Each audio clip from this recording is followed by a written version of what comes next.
Fuck your life. You watching HipHopGems TV, you heard?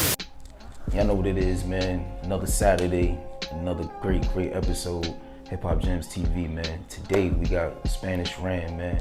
About to come in, drop some gems. We also want to talk about his latest project and a shitload of more. Y'all stay tuned, man. Another Saturday, another gem, high level shit. Let's go.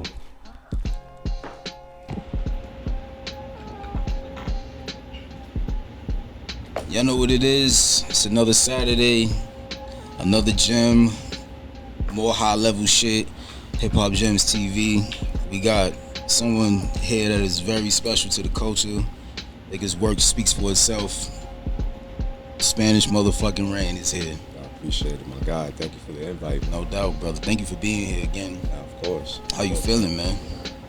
I'm great, man. I'm just soaking in the summertime. You know, summertime feel. Sun is out. Still broad day. Just living life right now. Just happy. Absolutely. Happy to be alive. There you go. There you go. Ain't nothing more better than that, man. We just came from the Bushwick Collective Festival. You know, we just talking about that on the way in, man. That was a good time running into everybody. I felt like hip hop was. I don't know. For me personally, I know like we had set off Kimmy with KRS performance, but I felt like it was good to see a lot of people there. Like good to see Eddie and them perform, and like it was a good moment. You know what I mean? Yeah. And then like running into everybody, like that was the spectators, and so that was a good moment, man. That was a good moment for hip hop. Yeah, it's like the high school lunch table. You know? Like, I felt like that. It always feels like that to me. Yeah, and for somebody like me I'm just like, I don't know, I like to just be observant, you know what I mean? So like I'm just looking at everyone, I'm like, damn, like this shit is really dope. You know what I mean? Everybody do different things, but we still come together and see each other perform or just showcase what they got on stage. Like Eddie and Rim, we did shows with them plenty of times, and just to see their level of progression is always dope to watch. So supporting, it don't cost nothing. You know? Man. I felt that, man. The energy was definitely there, bro. Also, y'all. So Spanish Ran, man, tell us about yourself. Let's start off with some humble beginnings and let's get some things get some things over together. Everybody get a chance to get familiar with you on a different level. Producer, engineer, I guess artist you could say now, because I dropped my own project from the Bronx, Soundview section of the Bronx. Yeah, man, I love music. I've been doing music for a long time, behind the scenes, and I'm taking more approach of the creative aspect of it, and just pretty much going full throttle, being consistent with it. And that's what I've been doing for the past 4 years, taking it seriously, doing producing, and just bringing my peoples with me, you know? Wow. So before I jump into that, as far as like you doing it for 3 or 4 years now, when you was doing things behind the scenes, what other things were you doing? I was doing some A&R work. I started off as an intern in the beginning, trying to figure out my way of like how to get into the music industry. And luckily, I knew somebody that was close to OGs in the music industry. Like Lenny S is one of the dudes that gave me my first opportunity in the music industry by just letting me intern. Yeah, at Def Jam, when he was at Def Jam, like around 2011, and just pretty much under his wing. While he was working with big artists and bigger clients, managing rap or A&R projects, I would bring people like Smoke DZA, Rock Marcy, JIDK, like a lot of dudes in their humble beginnings, like we talked about earlier, into the office, just like us familiarize like who they are. Like these are the guys that's coming up, and even later on, I mean, Westside Gunn is a perfect example of bringing people early. You brought Westside Gunn over there as well? To Rock Nation. Wow. Like in 2015. Wow. So, that speaks volumes, man. Yeah, I mean, to be honest with you, even in 2011, I remember playing Marsburg as an intern, just playing Marsburg, Rock Marcy, heavy, like, you know, during that time, it was like a certain way, like the whole traditional route of hip-hop wasn't really accepted. It was more of, I think probably like more like the early drill, like Chief Keef, She Herbo, like these guys early, like that was the sound that people was gravitating to, even trap. And the traditional hip-hop route wasn't really accepted or really kind of died out a little bit. Then you had a slow emergence from like Rock Marcy to like even Action Bronson and Joey Badass. So I remember when Marsburg came out, I got so tapped in because it brought me back into like an early Ghostface vibe. I would play it at Def Jam, dumb loud, like ignorant levels, like if it was in my house or something. Wow. And I remember a few execs, a few out branch, like dudes that's really heavy hitters and shit come out like, yo, how you know about this? Like, because it was so like kind of like if you know, you know. Yeah. And then it slowly became, you know, I was already tapped into that world. So when it started to get more popular, I was so ahead of it that I was like, I gotta grab or be a part of guys early in their humble beginnings. And Westside was one of them when I started seeing how close he was getting with rock, because I was already a rock fan. And that just grew into something else. That's amazing, man. Yeah. So, it's so much to even untap there, yo. Like, that's... So, I mean, because, like, in 2011, like, again, like, yo, if you know, you know. Like, I know for me, like, what I was listening to at that time, I know niggas wasn't even listening to none of that shit, you know what I mean? Yeah, so, yeah. I could imagine, like, the people, the execs at the office was, you know, how they were reacting to all of that. That's impressive as hell, brother. Yeah. I mean, it's just like doing what you like. Like I always go with my feelings. So if I like something, you know, I'm gonna present it. I'm not gonna hide it. I mean, anything I like, it could be anything. Not even just that type of route. It could be something that totally left field. Like, as long as it sounds good, as long as it makes me feel a certain way and puts me in the mood of wanting me to motivate and push it, I'm gonna push it because I really believe in it. So it could be the Rock Marcy's, or it could be X, Y, and Z. But as long as I feel right and it feels good organically, musically, I'm gonna push it regardless. Traditional hip hop, was that something that was that you've been like always on as far as like musical beginnings? It's like, Yeah, hell yeah. I mean, I grew up. I mean, Dr. Dre was the first. I mean, I was like 8 years old listening to the Chronic. My aunt was old, like my aunt was like 10 years older than me.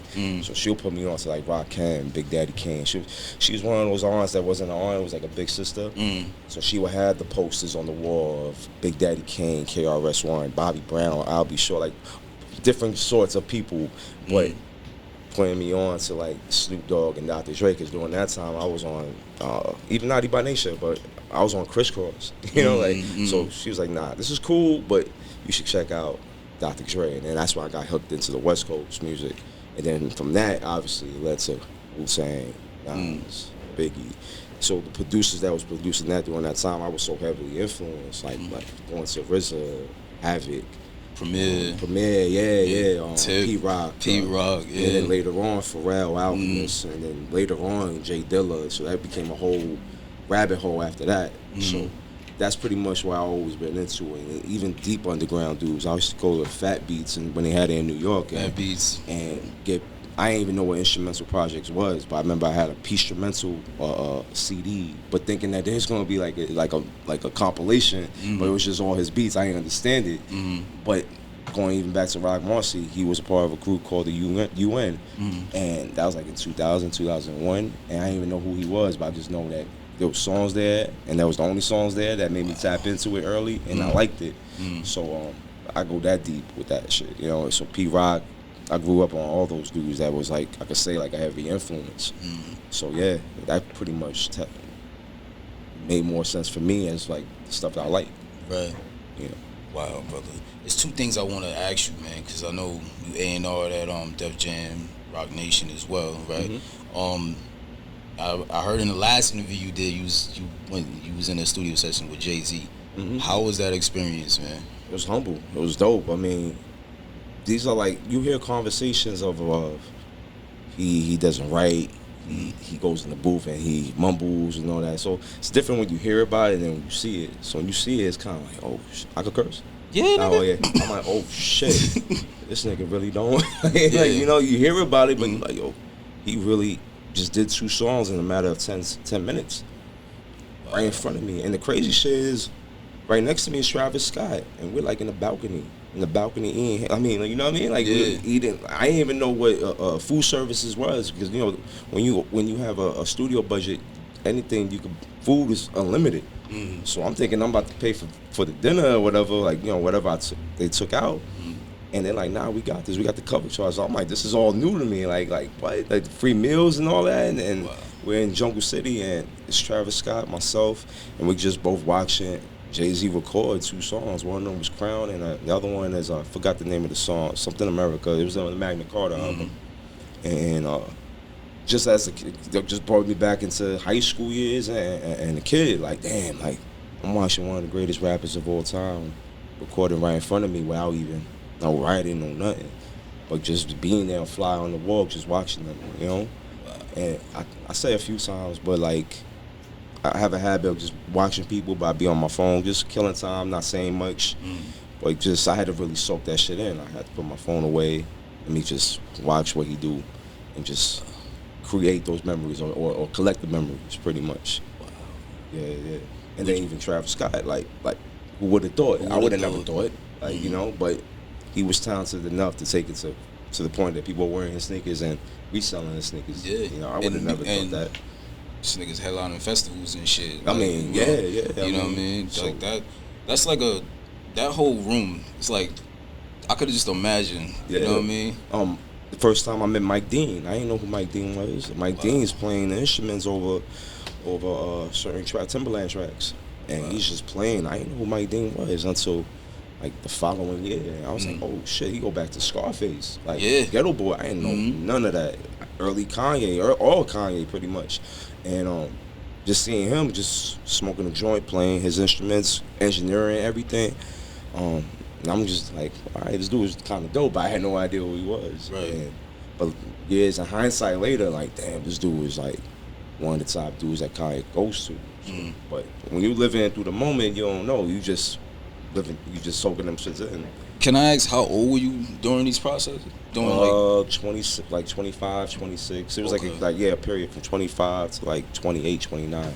That's just a hell of a moment, man. To to add to your musical career and add to your resume, like as far as what you do, you know, what you ended up, what you're doing now. And producing was the last thing I ever thought about doing. I never thought about producing. I wasn't producing at all. I was really trying to bring producers in. I was bringing producers in. I was bringing artists in. I wasn't. Anything that I'm doing now wasn't far from my mind of doing. Could you go into like what exactly like an A&R kind of does? I think some people throw the title around and like they really don't know. I mean, it's subjective. It's kind of like there's two A&Rs I always look at, and I got school too. You got the office A&Rs, and then you got the lifestyle A&Rs. Office A&Rs is obviously the dudes that just collect the music, but they're not really there in the studio. Okay. They just collect beats and then send it out through email. They're not, or some of them are not even connected to the artist. They just so happen to work on the project. Then you got a lifestyle A&R. Perfect example would be like Sycamore, or Lenny S is the perfect example. Like with the artist, taking pictures of the artist, making sure the artist is always good, putting them in the right spots in the right position at the right time, making sure they always look good at all times, because he's a representation of them just as much as they're a representation of him. So they got to be in the scene. Just making sure that you're there, making sure the music is right, stating your opinion. I mean, now it's a little more different because the artist is mostly A&R. They're picking out their features, they're picking out their beats, or they already got a relationship with the producer, or the producer's the A&R nowadays too. Like you got Metro Boomin, who could be in the room with different people, and he gonna be in the album and place it a certain way, and he probably makes his critiques on other producers or adding his pieces of the pie. So, I mean, I figure like the artists or the producers nowadays is more the A&R, but then you got a lot of dudes that's still out there following the artists around, making sure they good. But game changed a little, you know, from the outside looking in. But I just know by being there, you got your office A&Rs and then you got your lifestyle A&Rs. And you could kind of tell the difference, how close they are with the artists. But yeah, you know. I mean, it's so much I wanted to even go into because I had a feeling there was going to be so much to dissect. Yeah, no. But one of the things I do want to ask you with what you just, you know, kind of piggyback like what you just said a little bit. What made you kind of continue to do music? 'Cause I know like being around or being in those offices, you kind of see like a little bit of the dark side of the industry. So like, what made you want to continue to like still pursue what it is that you're doing? It's like something I love. It's like it's passion. It's really passion. And just seeing from behind the scenes how it was or how people move, I can't let that define my passion. I just gotta move different. Like Jay said it best. You gotta learn how to move from a room full of vultures. And that's the perfect example of how I live. You know, like.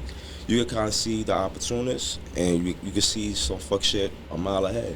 Because everybody wants to get their piece of the pie. It's one of those industries that there's no such thing as friends, you know? It's temporarily friends, I always consider it. Yeah.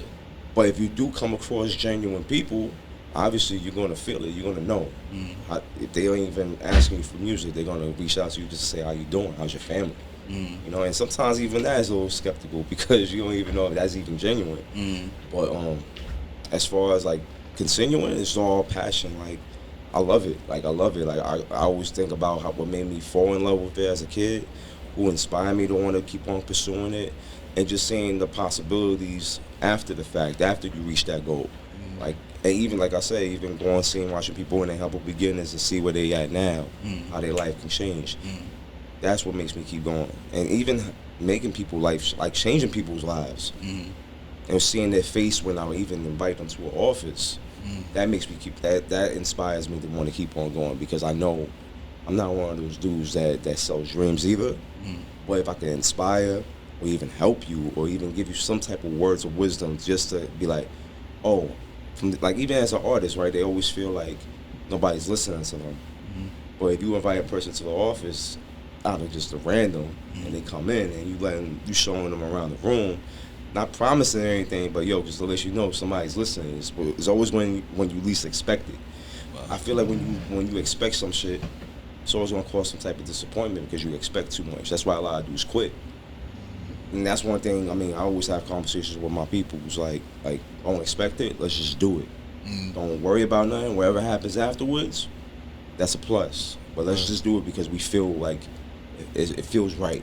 And I say that shit all the time, and that's how I live my life. I don't expect, but I do, and that's the motivation behind that too. And especially if I can make money with my peoples, and we all getting these vinyl deals together, and we're doing this as a unit, that's the motivation. Mention your peoples a lot, and first off, as a collective, shout out to Blue's in here, fucking Tree Mason, Source Heights, Tydell, Aldo. I mean, how did all of that come about for you? Because these, like, shout out to all of them. Like, My brothers, man. Yeah, they pure fucking flames, every last one of them. All So how did all different, the, too. yeah, all different, Yeah, all gotta different. state that. Me and Blue go 20 something years. Like we grew up together at this point, you know. I met him doing music, and went to the same high school. He fucking locker room and him rapping in front of a group of people, and at the time nobody was really rapping like that, you know. And if you did, kind of kept on the low. Even with me, I was rapping, but I was like one of them low rappers. Like I would write joints in my rhyming book, but I wouldn't even spit it. And then when I finally seen somebody who actually is courage enough to let his rhymes out and people like gravitate into it, Blue was the perfect example. That's the first person I saw doing it. So I was like, oh shit, somebody who's doing it just like me. And even before that, it was on some fashion shit. Like we would wear cool G's. We went to Catholic school, by the way. Okay. So we would wear cool G's and Iceberg and Tim's, going against the whole odds of everything when we're not supposed to do it. Earrings, you know what I mean? Like so. Trendsetters. Yeah, we would do that, and we were probably one of the few dudes that was wearing Iceberg in high school, and that's how we connected for real. And then the music actually created this brotherhood. So it's always stemmed from the music. And started with fashion, but it always stemmed from the music first and foremost. So I just remember rapping into Blue, and I was on some like just speeding, like fasting, because I just wanted to let it out. I wanted to rap to somebody. And the first thing he told me was like, yo, you're dope. Just slow down. And he kept it that real with me. Like he could have been like, yo, it's dope, and just, you know, kept it moving, but he was like, nah, just like, yo, keep on doing it, just slow down. Give me some type of realism and some advice and shit like that. But that became my brother ever since. We made demo, cut school, making demos. Like we didn't even know what demos was. We was just doing it because we loved to do it. Wow. And for Aldo, went to high school together too. And Tree obviously is Aldo's brother. So Tree is actually the first person to ever rap on my beat.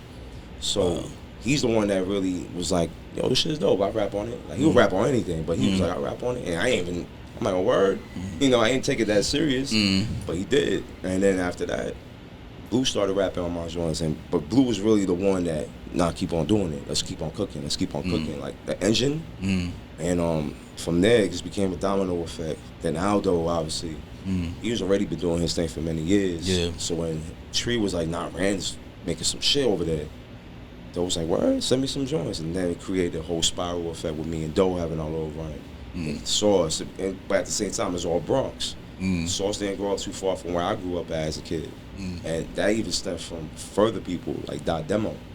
Dot Demo and Sauce grew up together, so Dot used to always mention Sauce to me. And when I first heard about Sauce, like it was like a domino effect of from Rome Streets to Uncle John, from West Side. So after West Side and Griselda, I was already tapped in, but then I started seeing people coming right after them, and it just became a whole chain of event of, oh, there's more than one? Oh, there's more than one in the city? Wow. DC, they was coming from all sorts. So I just fell into this rabbit hole, and then I started seeing how they would get vinyl deals, and vinyl was a big thing, because I remember even when I was close to West Side, when me and West Side would have conversations, he'll mention that he'll get vinyl deals, but I didn't really pay attention to it because I was so far deep in some other shit of music industry shit. I didn't really think about vinyls and the underground. I was like, let's just try to get you signed. Yeah. And I wasn't even thinking about. Which is interesting because I think, and I don't by no means don't mean to cut you off, brother, but I feel like that's something that you hear a lot. Like people say, like, you know, niggas don't eat on the underground and certain shit. Like there's niggas that's eating. Like your vinyl, you about to, I know you and Tree got your shit. You about to Got a whole month coming out. Yeah, yep, I seen that. So I see a lot of artists eating off the vinyl. Yeah, I mean, it's dope because it creates a fan base outside of where you're from. Right. Like overseas, they support heavy. Yeah. I mean, my highest selling vinyl, was me and Blue. Like MF Blue is one of my vinyls I saw for like almost $1,000 in Europe. And this is a vinyl that we did in his crib. I mean, not vinyl, but this is the music that we did in his crib. Everything we do is in the crib. So just to see how much people are reselling these vinyls for is crazy, but it's like it's dope to watch also because like, you know, good luck trying to get it on the regular, you know, because now the resale market is gonna grow even higher if you don't buy it the first time. But yeah, a lot of people. But I started watching. Sauce is one of them dudes that put me onto the vinyl game. Wow. Like he was like, no, we can eat off of this. Because he already did it before me, so he's the one who was really giving me the rundown of how the vinyls work and how to move with them.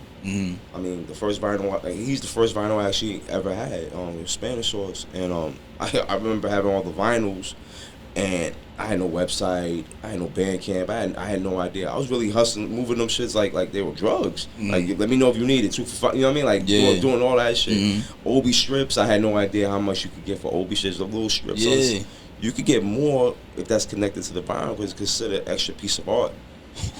You could charge $20 extra. But I was giving them out like, yeah, you get it. And I'm like, in the back end, really looking at it now, I'm like, damn, I was giving dudes free, like damn near half off of the vinyls I could have got from way more. But it's a lesson learned. That's, you know what I mean. That's why you learn when you're doing it. So now I already know the game of it to the point that we want to start doing our own shit. We don't even want to collaborate. We want to go to the plants ourselves and do it. And that's a process itself because it doesn't take 2 weeks, 3 weeks to make vinyl. It's like actual labor, like, you know. Yeah. And especially now that it's such a high commodity, it could take 6 to 9, 10 months, a year. Wow. So it's one of those things now that everybody's doing it. So now the plants are taking their time, really trying to fill up the orders because everybody is doing it. But beforehand, not that many people were doing it. If they did it, they'll sell out. Wow. Yeah, man. Could you tell us, because like I said, man, I had told you off camera, like, yo, I tune in to your lives a lot. Right. The process of recording in your home, like, I've even seen, like, your footage of, like, you know, Blues there, you got Tree there, Thieves there, like, everyone is, like, in your crib recording. How is that? And, like, why do you choose the crib over, like, the actual studio and, like, getting guys together? Well, it started off, it was really in Blue's crib. Okay. So when we do it in Blue's crib, it's the space, the comfortability. My spot is a little tighter. Okay. But even outside of that, it's more of a connection. Like, even with new people, like, you get to build first before we even do music. And I engineer. So I went to school for it, too. Like, I know how to mix and engineer, master, everything. So pretty much when people come through, it's like a one-stop shop. Like, versus conversation, like if you would come to the studio, we'll just talk. If you're an artist, I'm like, let me see what you're thinking, or what's your mood. You know, I don't know what's your vibe, but I'm already tapped into the point that thinking as an A&R, I'm already a fan of your shit. That I already know what kind of shit you can vent off of. And we try to find something that goes with our conversation and just really produce. Like, let me find a joint that you, wherever conversation we had, could fill that void that you want to vent, and then add my pieces as a producer and add, like, there'll be sometimes, most of the time it'll be there won't be no hooks, but I'll make a hook off of something they said through a conversation and place it as a hook, or a last piece of their verse. I'm like, nah, it's a hook. Don't even worry about the last piece. I'm gonna add something else into it.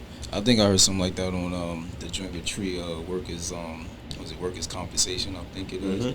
Yeah, I think something like the hook on that was hard, bro. I do that a lot. Like, I don't got a hook. Go back to the verse, like that part right there. We need to put that back in the hook and just say it more convincing, like if it was a hook. Right.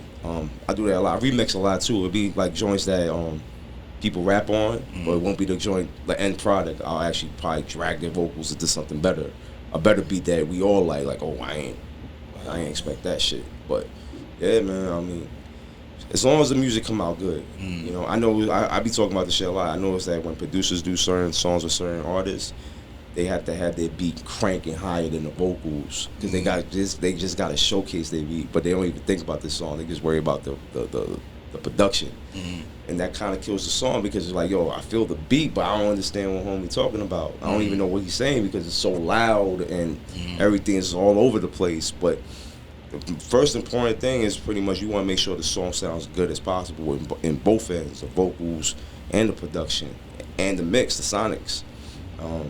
And we're fortunate enough that we could do it in the crib. Like, I don't like to rush. I'm not big on rushing. Comfortability is everything.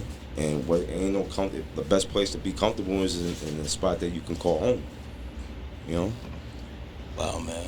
I think the whole lineup, because I know I was called the church, right? It's like that's what y'all collective. I think that whole collective is what y'all doing over there, man. I'm such a huge fan, man, and like just your whole lens of like, you know, the artist and like, yo, who sounds ill on this, or like just pretty much how you dotting the I's and crossing T's over there, man. Yeah. Salute, man. Yeah, no, I appreciate that. I had one more thing, yo, before I wanted to get into the project. I wanted to talk about your sampling. Like, how do you go about that? It varies. Sometimes YouTube, sometimes just digging for samples in the record shops. I have my days that I go 1 month of let me find all the record shops and start digging. I got thrift stores around my way that I could go to the dollar bin, and most of the time there'd be some heat. Like, oh, this shit cost me $1, but I found like 3 or 4 samples in this joint that I could make 10 beats off of.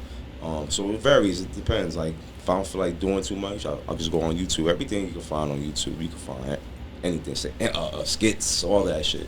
But yeah, they vary from 2 parts. I remember the other day I found a sample that cost me like $3 in a thrift store in Harlem. Like just regularly just trying to find a thrift, like some old school shit. Let me see like what pieces they got, old pieces they got in Harlem, and I see the $3 record and end up being some dope joints. So you just don't know. Good music come from all sorts. So that I can say I can find it from different areas. YouTube, VCR tapes. It varies. One time, me and Doe, one time we were working on something, and there was a movie playing, and I overheard the sample playing in the movie. I had it recorded through my phone and recorded it back into the computer, chopped it up. That became a song. Like, but it could be just like how we're having a conversation. I hear something, like, that shit sound dope. Slow that shit up right there. Let me chop it up. Can you come up with a rhyme? Yeah? No? Yeah. Who want to rhyme on this? So it's saves a group of us. I'm not gonna just pick anybody because a lot of people don't ain't gonna sound good together. But if it's some people that mesh well, you got something. Let's try to knock something out, and that's pretty much it. I did a song with UFO Fever and Tree Mason, and Todd Adele was in the sofa just talking. But I'm like, yo, say that again. I'm gonna put that in the hook. But he was talking about some God body shit, the sun, like he was saying some deep shit. But I think I seen a clip of that. Yeah. So he pretty much was like just talking over the hook. And I'm like, and his voice is already ill. Like, he just said he could talk for days and just listen because he has a deep, commanding voice. Yeah. So I'm like, I'm hearing him from the side of my ear. I'm like, yo, he's saying some deep 5% of shit. Yo, can you say that again? He's like, he was with it and he did it. But it would be like that. Like, he wasn't part of the song. He wasn't trying to be on the song, but he just started talking. Now you on the song because you said some shit that I like, you know? Yeah, man. It'd be like that most of the time. Okay. Yeah. That's amazing, man. That shit is fire, man. Nah, it's inspiring to hear for somebody like myself. Nah, thank you, man. Appreciate Absolutely, bro. How do you go about getting like for projects like this? How do you go about artists that you want to pick? Well, with this artist, it's Ivan Merlin. He did Breakfast at Sue's for me and Mav. And just seeing that artwork, I was like, yo, he's ill. He's dope. So it was just a reach out of previous work that I did before, and I knew he could he definitely executed because it's just so happened to pan out that church looks like the church across the street from my house, and I ain't show a picture or nothing. It just literally looks identical to where I live at, and I just gave him a vision like, oh, Virgin Mary crosses, and he just came up with this, and there was no correction. It really was like how I had it in my mind. So I just pretty much give the direction, I'll write it out, and 95% of the time it always is on point. So he's one, and another one is Dwayne Plains. Dwayne Plains did majority of pretty much all our artwork, and he did the MF Blue cover, which is M Food Flip, which is not easy to do. Everything, White Tape, he did everything. And that's my man. Like, that's my close friend. He did Rolling Loud. He does Rolling Loud every year. He does the posters for Rolling Loud. Wow. So he's ill. So with him, that's my man. Before all this, like I'll bring him to the office. Try to connect him with plenty of artists. And not to say if it worked or not, but it's still enough to be like we bring a relationship that if I need him for something, he won't second guess it. And he's just so happy to be one of the illest artists around, you know. But word. When you putting together the compilation projects like this, man, do you already know who you want to pick? That was one of my hardest projects because I didn't know. Wow. I most of the songs was pretty 3 or 4 songs were already old. That was going to be for certain projects, and it just started collecting dust. And I was like, you know what, I'm gonna tuck shit up a little more, and I'm gonna save it for me. As far as features, because with that, you want to make it cohesive enough that it's not gonna sound off. So that was my biggest thing. I don't want it to throw off the cohesiveness, and everybody's style is different. I know I can get the samples to sound cohesive as a score, but I want to make sure the artists sound cohesive just as much as with the music. So that was the challenge. At least with one artist, I already know the sound, so I already know how to make it blend the way I wanted to. When you have 10, 11 artists with different styles, different tastes of music, that's hard for me at least, you know. And this is my first one, so that was a challenge, but it managed to pan out, and it worked great. I mean, people fucked with it heavy. I want to say I fucks with it heavy. This shit has been in the rotation. I think you even retweeted that shit. I have not stopped playing this album, bro. I appreciate I have not stopped playing it, man. Thank you, man. I'm really humbled by that because, you know, I do this, like I said, I do this out of passion and love. Right. So everything I everything I am doing, I do that shit for real, on something. I love it. I want to keep on doing it. It puts me in a vibe of wanting to keep on growing and progressing. And I'm already got this bug now that I'm like, oh, this is the first one? I can't wait to do the second one because I'm already, sonically, these are old songs. So sonically, I'm already surpassed that. I know I can make better, you know? So I see. I mean, you've been dropping every Friday. Just those are old joints I had in the cut. And get the fuck out of here. I was like, yo, I'm gonna just start doing Lucy's. And so the joint with Rashid, that's shit's old too. That's from Manhattan too. That shit is old too. Yeah, they're fairly old. The oldest one probably was the one with Rashid, and that was a remix. The original sample was a sample that Makami already did.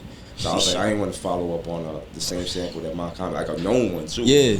So I was like, you know what, let me try to throw on something else, and that became it. And that was probably a year and a half, 2 years old. Mussolini and Rashid came to the studio, and we recorded right there. Yeah, but it was to a different beat. They didn't even know until later on. They were like, oh shit, I don't remember this beat. I'm like, nah, I just flipped it up because of the situation with Mock having the same beat. Fucking genius level. Yeah, man, you just gotta compromise with everything. I don't want people to come up to me like, yo, but that's the same song Mock did. I hate using the same samples as everybody else. That's why I dig that deep, and a lot of people ain't gonna find the shit I find unless you really search for it and you're that dig up deeper, you know. I want to get into that real fast though, man. Like, how did the unique sound come up? Like, cause a lot of your beats, man, is not like. It's not something you hear like all the time. Nah, them shits is like, dog. They tell a story. It's like I be floored when I hear most of this shit. I mean, I just be like, it's really hard. I mean, like I said, I go through the traditional route. One of my favorite albums of all time is Life After Death. So it puts you in like you're watching a soap opera, like you're watching a sitcom, like an actual show. I mean, they even painted a picture enough that you could visualize it. So every album, I want you to visualize it in a sense. I mean, Breakfast at Sue's is probably one of them albums that you could really visualize it because the artist I'm working with, he's a great storyteller. Like Mav is one of them dudes that he reminds me of like a Langston Hughes type of dude that you like, Big Daddy Cool book or whatever. Like the way he talks is like a narrator. So he does a lot of storytelling. So with that, it's like my own personal score, and I'm going around wherever he's saying. So I like to do that. I like to go with feel of if you're watching a movie, even with sound effects or how it blends and goes to the next joint. It's like it's not track one, track two, track three. You ain't gonna get that. It's just gonna be like a whole sale of. I feel like I'm going through a movie right now. I'm watching a movie, or something's about to happen next. Like that, I don't know. It's just a vibe, I guess. You know? I think that describes my feelings for this one, man. Because it's like from beginning track it literally like the shit never just went. You know what I mean? It's like no skips for me. I appreciate that. You know what I'm saying? Yeah. Like it's just one of those albums where it's like I can't even like put that shit. I can't even articulate it the way I need to. It's like it's a work of art, right? Yo, like I this said, shit is incredible, bro. I appreciate that, man. It's one of my like everyone fits so well to your beats, bro. Like everyone, like from Blue to fucking to Source to like to Feed to fucking Tree, like, and even you threw me off when Source and Eddie Kane got on it. That was a collab I didn't even see, like on like that beat. I was just like, oh shit, you know what I mean? You good? Don't worry about that. That was a song that was supposed to go with Source. That was supposed to be like a Source Heist song for his project.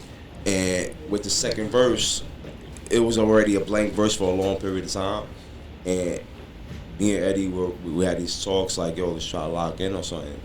I sent it to him, he sent it right back, like quick. So it ain't just meshed well, like they were in the same room together. It did, man. So that's why I liked about it the most. But it's one of those challenges too, like who's gonna sound good with this joint right after Source? Right. And I just heard Eddie's voice in my head, like I think Eddie could kill this shit. I didn't even expect that. Yeah, that's dope. Cause man, like yo, Source on the hook alone, I was like, yo, okay, fire. And then when I seen Eddie in the credits and shit, like fucking Source Heist and Eddie Kane on the record together. How the fuck is this gonna go? I didn't expect that. That's dope, man. Like I said, it was really a Source. I mean, this actually footage of us actually recording that song. I need to see that. Yeah, it's footage of us recording that song. And I kept on saying like, yo, you got a second verse, just knock it out right now, and then we could drop it in August. We were talking about dropping an album in August, like in 2020, 2021. But it was like, you know, it's been a period of like that song just kept on playing, but no second verse. So I'm like, yo, I gotta get this shit to somebody else, like who could actually lay it. Because Sauce killed it so much that I'm like, yo, I want his second verse, but you know what? I want to hear somebody different now because I'm so used to hearing that one verse. I want to hear somebody new. And Eddie just matched that shit perfectly, which was beautiful. And that's one of my favorite songs. One of mine too. Yeah, one of mine too, man. Even with Mooch and Aldo, the first song, Homie, right? That collab. Yeah, fucking Mooch and Aldo on the first That's joint. what I'm saying. Like that shit, yo. That was supposed to be for Mooch. It's like, that was like for a Mooch project, right? And Mooch was like, yo, I want to get with your man Aldo. He dead nice. It's like, try to lock in. And we executed it, but then it started collecting, not dust, but you know, it was in my hard drive for a little minute. I'm like, yo, this shit's fire. But now I just kind of want to keep it for myself, you know what I mean? And that became the intro for it. You know, like the first song started off because the way Moosh came in was some like he just had that energy already to start it off, and that pretty much set the tone of that whole album. And like I said, a lot of the songs like a year old, 2 years old, some fairly new, but a lot were old. I'm already, my mind is already on some like this new shit. I'm already like, this is gonna surpass all that because I could only imagine. Yeah, man. Hell yeah. I can only imagine. It's such a unique sound coming out the Bronx right now, and as a Queens nigga, I must say that the throne is like definitely there, nigga. Like Uptown is definitely like killing shit right now. No, you got the kids with the drill shit. Yeah. You know, what you doing, and the artists that you working with, and it's just the shit is just incredible, man. Yeah, you know what I mean? No doubt, bro.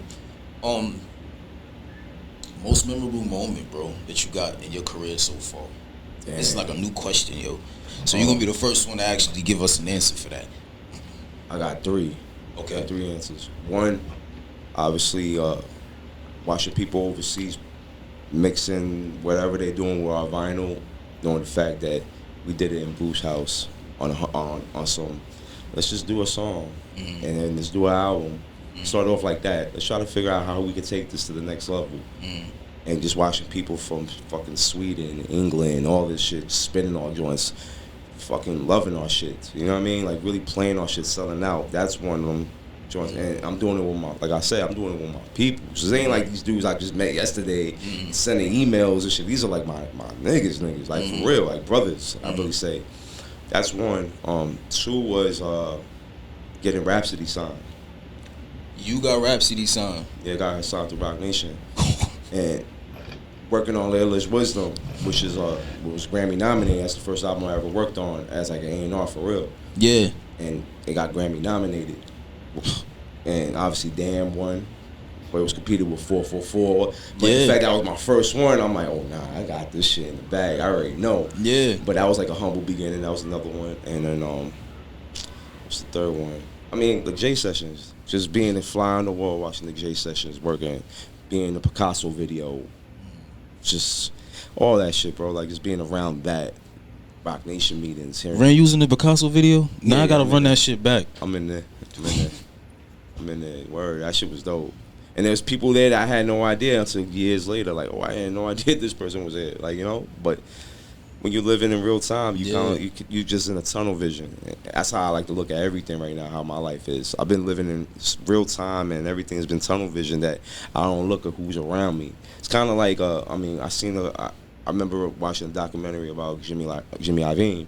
If you look at things, it's like a horse race. You probably heard it. You gotta look steady. You gotta look straight. Because if you look in the corners, you're gonna lose. You're gonna lose, and you're gonna fall. Yep. That's how I live my life. This is keep going straight. Because anything that's going to distract from the sides, that's how you're gonna fall off. Well, you know, yeah, and man. that's a perfect example. I mean, that quote defines everything that we think about, how we look at shit. I say we because it's all of us really thinking like that, and that's how the music comes out the way it is. Because we talk, we sit, we vibe. Then the music is like the easy part, you know, and that's pretty much it. Well, yeah, man, we get flowers, bro. Like everyone who sits next to me is always says it's high level shit. It's people who I feel that I love their music, and I don't know. I just like I'm one that just like study. So if I fucks with you, I'm like Googling every bit, so I can know every little nook and cranny, which is crazy. Hell yeah. But that's dope, bro. You know, hell yeah. I wanted to give you your flowers, bro. Like, you know, I know you just said what you just said, but it's definitely important to take a pit stop and embrace all of that, what's going on, man, because you killing shit. You know what I mean? Everyone, Blue, killing shit. Tree, Sauce, Ty, everyone who is like killing shit at the church, nigga. Y'all are fucking arguably like my favorite collective that's coming out, that's man. Humble, bro. Yeah, man, that's real shit. Like that's real shit. So this is the part of the show, man, where you give us a gem, bro. I mean, you said a lot of shit, man. I mean, that last joint I just said, like that was a gem right there, right? Like look straight ahead. Don't look to the sides. That's how you fall off. Ran, man, let them know where the fuck they can find you music, all of that shit. Yeah, you can reach me at Spanish Ran. Correct wording, spelling, SpanishRan.com. That's my website. Get merch, CDs. Vinyls are sold out, but hopefully the re-up comes with new vinyl this month. Instagram, same thing, Spanish Ran. So Spanish_Ran, Instagram and Twitter. And yeah, I'm out here, just working. Yo, man. And that is a motherfucking rap, man. Spanish Ran's in the building. Appreciate you, brother. I got me. No doubt, man. Appreciate that. No love. Yo, man, that. Damn, man. Yo, appreciate you, bro. Fuck your life. You watching Hip Hop Gems TV, you heard?